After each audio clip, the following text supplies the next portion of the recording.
Hello hi friends అందరికీ నేను మీ same forms. ఈరోజు మీ ముందుకైతే ఒక చిన్న ఇన్ఫర్మేటివ్ వీడియోతో రావడం జరిగింది. ఏంటంటే కోళ్ళకి తరచుగా కోడిపేళ్ళు అయితే పట్టడం జరుగుతుందండి.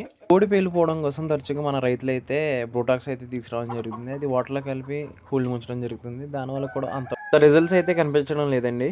దీనికోసం ఒక చిన్న రెమెడీ అయితే తీసుకురావడం జరిగింది మీ ముందుకి. మన అమ్మమ్మలు తాతయ్యల కాలంలో కూడా కోళ్ళని అయితే పెంచేవారు. నేను కోళ్ళు పెంచడం మొదలుపెట్టిన తర్వాత వాళ్ళ దగ్గర తీసుకున్న ఒక చిన్న సలహా అండి ఇది. కోడి పేలు కోసం వాళ్ళు చెప్పిన ఒక చిన్న పద్ధతి ఏంటంటే వసకము మరియు పొగాక్కాడలు అంటండి.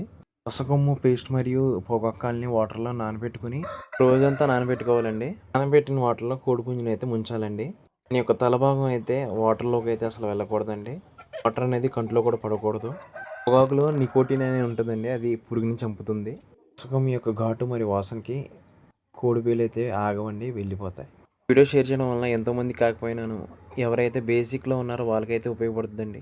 దీన్ని వీలైనంత వరకు షేర్ చేస్తారని మనస్ఫూర్తిగా కోరుకుంటాను. మీ సీఎం ఫార్మ్స్.